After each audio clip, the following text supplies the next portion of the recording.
단식을 시작한 이후에 가장 먼저 해야 할 일은 음식을 멀리하는 시간만큼 하나님의 말씀으로 자신을 채우는 일이며, 예수님께서 시험 받으실 때 사람이 떡으로만 살 것이 아니여 하나님의 입으로부터 나오는 모든 말씀으로 살 것이라고 하신 것처럼 우리의 허기와 공복의 순간을 기도의 자리로 바꾸어 말씀 앞에 머무는 것입니다.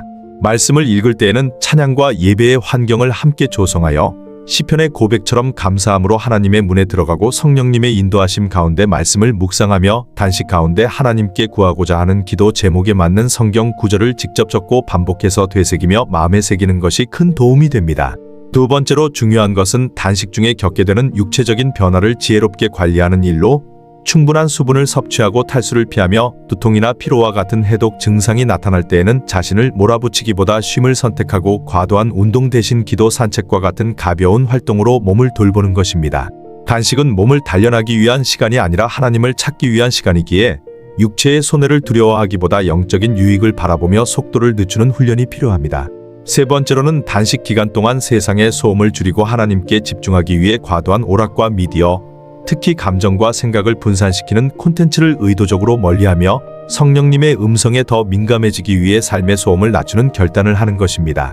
음식을 끊으면서도 여전히 세상의 자극으로 자신을 채운다면 단식의 깊은 유익을 경험하기 어렵기에 이 시간은 영혼과 마음이 함께 정결해지는 영적 해독의 시간이 되어야 합니다. 네 번째로는 단식을 겸손함으로 행하며 사람의 시선이나 칭찬을 구하지 않고 하나님 앞에서만 드려지는 헌신으로 지켜가는 것으로 단식의 목적은 영적으로 보이기 위함이 아니라 하나님께 가까이 나아가기 위함임을 잊지 않는 것입니다. 필요한 경우에는 주변 사람들에게 단식을 알릴 수 있지만 그것이 자랑이나 과시가 되지 않도록 마음의 동기를 늘 점검하며 오직 하나님께만 인정받기를 소망해야 합니다. 마지막으로 단식의 끝까지 인내하며 완주하기 위해 하나님의 은혜를 의지하는 것으로 단식은 열정으로 시작되지만 절제와 인내로 완성되며 많은 영적 돌파는 단식이 끝난 이후에 나타난다는 사실을 기억하며 포기하지 않고 나아가는 것입니다. 단식의 가장 큰 전투는 몸이 아니라 마음에서 일어나며 이 과정을 통해 우리는 육체를 다스리는 법을 배우고 영적으로는 더욱 민감해지며 마음은 이전보다 강건해지는 은혜를 경험하게 됩니다.